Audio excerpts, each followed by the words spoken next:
আবারও কেঁপে উঠল ইসরায়েলের আকাশ।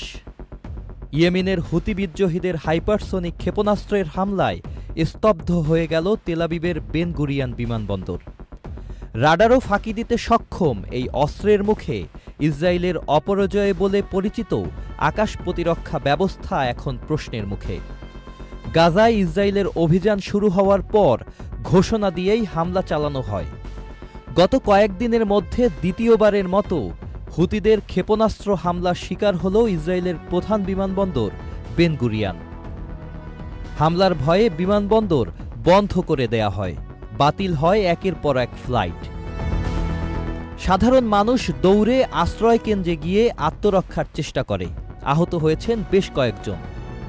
যুক্তরাষ্ট্র সম্প্রতি হুতিদের সঙ্গে যুদ্ধবিরতিতে সম্মত হয়েছে, কিন্তু এই চুক্তির পর থেকেই হুতিরা ইসরায়েলের উপর হামলা আরও বাড়িয়ে দিয়েছে। তাদের হাইপারসনিক ক্ষেপণাস্ত্র ইসরায়েলের প্রতিরক্ষা ব্যবস্থা ভেদ করে লক্ষ্যে আঘাত হানতে সক্ষম হচ্ছে। শুধু তাই নয়, জেরুজালেম ও তেল আবিবের মতো গুরুত্বপূর্ণ শহরগুলোতেও সতর্কতা সাইরেন বেজে যাচ্ছে বারবার।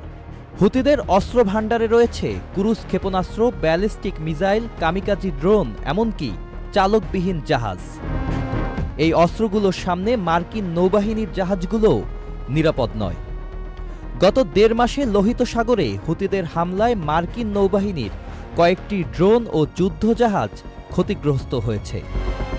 শেষ পর্যন্ত প্রায় $1 বিলিয়ন ক্ষতির পর যুক্তরাষ্ট্র হুতিদের বিরুদ্ধে সামরিক অভিযান বন্ধের ঘোষণা দেয়। হুতি নেতা আব্দুল মালিক আল হুতি স্পষ্ট জানিয়েছে, গাজায় ইসরায়েলি আগ্রাসন বন্ধ না হওয়া পর্যন্ত তাদের হামলা চলবে।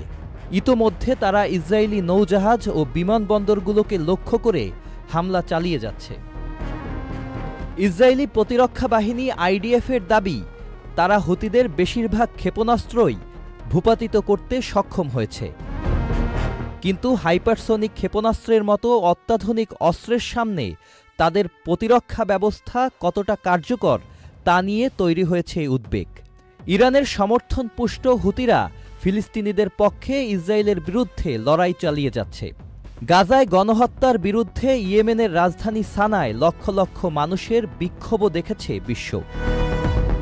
ইসরায়েলের জন্য হুতিদের ক্রমবর্ধমান সামরিক শক্তি এখন বড় চ্যালেঞ্জ। গাজায় যুদ্ধের পাশাপাশি এখন ইয়েমেনের হামলাও মোকাবেলা করতে হচ্ছে তেল আবিবকে। Sajid Abdullah, Channel I. Walton আবারও মিলিনিয়ার অফারে ওয়ালটন ফ্রিজ কিনে আপনিও হয়ে যেতে পারেন মিলিয়নিয়ার।